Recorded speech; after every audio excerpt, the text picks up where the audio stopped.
ने कल एक वीडियो बनाई है, उसका जवाब साढ़े देने की बजाय वो शायद भाई तो आसिफ वीर बड़े अच्छे तरीके नाल दसन। असी उन्होंने वेट करते पे अल्लाह के हुक्म नाल वो जवाब। बिस्मिल्लाहिर्रहमानिर्रहीम, अस्सलाम वालेकुम जी। मैं हमका बलोच तो तुसी अपना यूट्यूब चैनल देख रहे हो पिंडू मंडा। मैं उम्मीद करता तुसी ठीक ठाक हो, रब दा खुश रखे, आबाद रखे, रब दा रखे सलामत, रब दा धिया भैन के पर्दे सलामत रखे।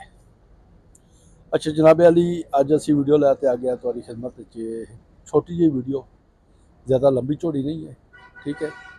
तो तुहाडी फ़कत दुआ की मैं ज़रूरत है भाई, दुआ कर छो।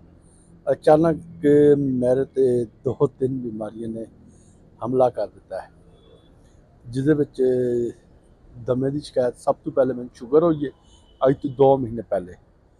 शुगर होने तो बाद कल थोड़ी जी शिकायत, मेरा साह जो टुटिया तो वो कोई टेस्ट टुस्ट बंदे कराया डॉक्टर साहब को, तो मैं दिल भाई तेरा ये हार्ट की वजह तो कोई मसला मसाइल होया है, जिस कल मैं टेस्ट ही करवाया अपने हार्ट के, ठीक है। तो हार्ट के जो टेस्ट करवाया ECG करवाई है, तो अलहमदुलिल्लाह मेरी ECG उस टाइम बिल्कुल ठीक आई है। तो फिर मैं डॉक्टर ने रिकमेंड किया भाई तू जो हार्ट के टेस्ट मैं तेन लिखे वो तू करवा बिल्कुल, तो बेहतर है तू एक दफ़ा ना फेफड़े वाले डॉक्टर को चेक करा लै, अस्तमे वाले डॉक्टर, ठीक है जी। उस को मैं तो चेक कराया, उसने आख्या जी तेन अस्तमे तेरा साह का मसला ही है, हार्ट का तो एक बात की गल है भाई, साह का मसला है। तू अपनी वही उन्होंने कोई हिलर शिलर ते नाल बोतल ते पता नहीं के कोई नाल एक परमानेंट दवाई ते हिलर उन्हें भाई हूँ 10,000 तेरी जिंदगी नाल चलना है भाई, ये तू अपने नाल फिट कर लै। ठीक हो गया जी। तो डॉक्टर ने मेरे को लिख दिते ने टेस्ट, कोई 8 टेस्ट लिख दिते हैं, 6-7 बन के, ठीक है। यदा मैं तुम दसना एक main page I, main page कि गया नुक्सा ना मेन पेज जोड़े कल मैं टेस्ट करवाए इस डॉक्टर ने लिख दिते हैं।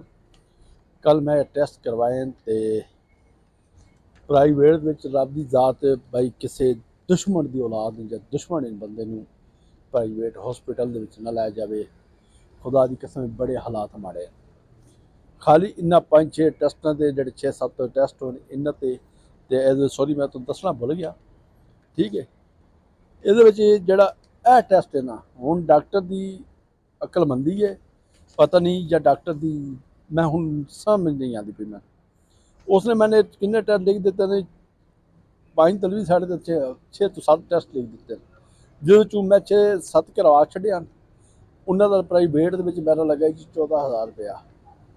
तो जब मैं वो अज उस लै गया चैक कराने का, तो मैंने कहता है उस भाई इसे कोई डाउट मैं नज़र आ रहा तो मेन क्लीयर होएगा, अब वड्डा टेस्ट करा। तो वड्डा टेस्ट का पता किया तो वो वड्डा टेस्ट है जी 30,000 का।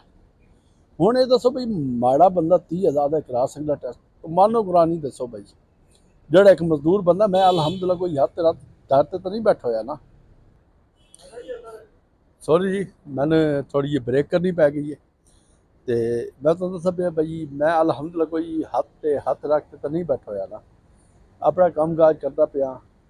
तुसी वे दो भाई मेरी गड्डी भी चुनी है, मैं मजदूर बंदा अलहमदुल्ला, मैंने अपने आप तो फखर है। मैं उन्होंने लोगों की नहीं हाँ जेडे बह जावे ने हथ धरते ना कोई काम काज करे तो फिर आखिर असी मर गए हैं। बहरहाल मैं अगली हकीकत नहीं जाना, मैं सिर्फ वीडियो बनाना अपनी ऑडियंस अगे, क्योंकि राती साल भाई दसते पे भाई सारे भैन भाई पूछ रहे हैं तेरे दुआ गो आन, दुआ करो भाई रब की हालात मेरे हालात सीधे करे तो भाई ए जो 30,000 वाला टेस्ट है वो मैं जल्दी करा छड़ा, ठीक है ना। क्योंकि एक कला कफील जो खुद कमान वाला होंगे ना, उसने पता भाई मैं के निज़ाम करना के नहीं हाँ। मैं कोई जगीदार तो वो आदे ना भाई ताजर ना ही, मैं एक मजदूर बनना। तो अलहमदुल्ला जोड़ा 20,000 कल मैं खर्चा कर आया, अलहमदुल्ला अपनी जेब च कर आया, किसी को तली नहीं गड्डी।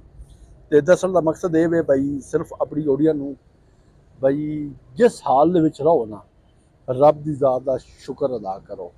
रब की ज़ात ऐसे वसीले बंदे के अगे बढ़ा छड़ी है, खुदा की कसम बंदे समझ ही नहीं लगती, बंदे किदू मिलना पाया तो किदू आंदा पाया तो किदू जाता पाया। तो अल्लाह के हुक्म नाल रब की ज़ात इस काम के ऐसे कोई कर्म करेगी, रब की ज़ात सवाब ऐसा कोई ना कोई ला देसी।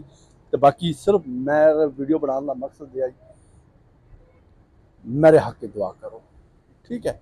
तो बाकी रह गई दाड़ वाली बीबी ने कल एक वीडियो बनाई है, ਉਹਦਾ जवाब साढ़े देने की बजाय वो शायद भाई तो आसिफ वीर बड़े अच्छे तरीके नाल दसन।